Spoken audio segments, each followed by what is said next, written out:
আমায় নিয়ে দু চার কথা লিখবে সৃষ্টিকর্তা? তোমার জন্য লিখতে পারি এক পৃথিবী। কাঁঠাল ফল, কাঁঠাল ফল, কি অপরূপ ফল তুমি!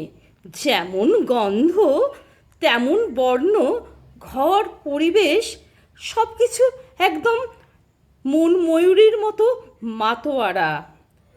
ছেলে যখন গর্ভে, ঠিক সেই সময় আম, কাঁঠাল, আতা, জাম, পেয়ারা সব কিছুর মধ্যে ছিলে তুমি। তাই তো তুমি আমার সৃষ্টিশীলতায়, তুমি আমার সৃষ্টিশীলতার কলমে।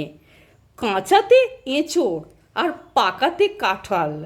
এঁচোড় রূপে তোমার স্থান রান্নার হরেক রকম সুস্বাদু পদে, বিভিন্ন ভালো ভালো মেনুতে, যেমন এঁচোড় কারি, এঁচোড় চিংড়ি, এঁচোড় দরমা ইত্যাদি নানা রকম হরেক রকম সুস্বাদু পদে। আর পাকা কাঁঠাল অবস্থায় তোমার স্থান জ্যৈষ্ঠ মাসের বড় উৎসব মা মঙ্গলচণ্ডীর ব্রত কথাতে। জামাই ষষ্ঠীর মধ্যেও তোমার স্থান। তোমার স্থান শুধু এইসবের মধ্যেই সীমাবদ্ধ নয়, বড় বড় সমস্ত কবিদের, সাহিত্যিকের কলমে কলমে তোমার জায়গা তুমি নিয়েছ তোমার জায়গা করে।